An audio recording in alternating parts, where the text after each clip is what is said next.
గాలికి నోటీసులకే దిక్కులేదు. తొలి కథనంతో తానూరు బెల్లంపల్లి సరిహద్దులో ప్రభుత్వ భూమి ఆక్రమణకు గురవుతున్న వైనం, రెండో కథనంలో ఇచ్చిన నోటీసులను సదరు ఆక్రమణదారులు ఎలా బేఖాతరు చేస్తున్నారు. అధికారిక పత్రాల సాక్షిగా విశ్లేషణ చేపట్టిన ప్రజా వాయిస్.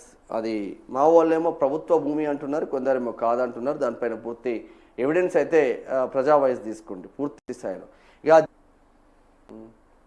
నిబంధనలు గాలికి నోటీసులకే దిక్కులేదు. అయ్యో, వేణునగర్ ప్రభుత్వ భూమి ఆక్రమణ, తాండూరు గ్రామ panchayat illegal constructions seized order అంట. సర్వే నెంబర్లు 612/7/3/1.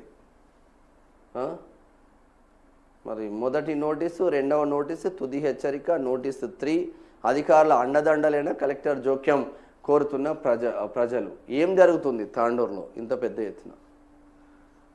వరుస నోటీసులు బేఖాతరు చేసిన అక్రమదారులు. మంచిర్యాల జిల్లా తాండూరు గ్రామ పంచాయతీ పరిధిలోని సర్వే నెంబర్ 612/7/3/1లో జరుగుతున్న అక్రమ నిర్మాణంపై అధికారులు స్పందించారు. కానీ ఆ స్పందన కేవలం కాగితాలకే పరిమితమైందా అన్న సందేహాలు వ్యక్తమవుతున్నాయి. మొదటి నోటీస్ ఇచ్చిండ్రు, రెండో నోటీస్ ఇచ్చిండ్రు, తుది హెచ్చరిక నోటీసు 3 ఇచ్చిండ్రు.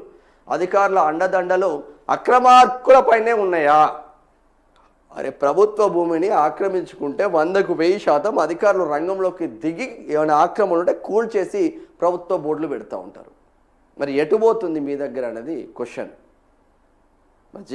మంచిర్యాల జిల్లా ప్రజావాయిస్ స్టాఫ్ రిపోర్టర్ సుధాకర్ పటేల్ కావచ్చు, మా మంచిర్యాల జిల్లా క్రైమ్ రిపోర్టర్ రాకేష్ కావచ్చు, మా మంచిర్యాల జిల్లా రిపోర్టర్ కావచ్చు, ఇటు చెన్నూరు రిపోర్టర్ కావచ్చు, అటు బెల్లంపల్లి రిపోర్టర్ కావచ్చు, ఒక టీం వర్క్గా మంచిగా వర్క్ చేస్తూ ఉన్నారు.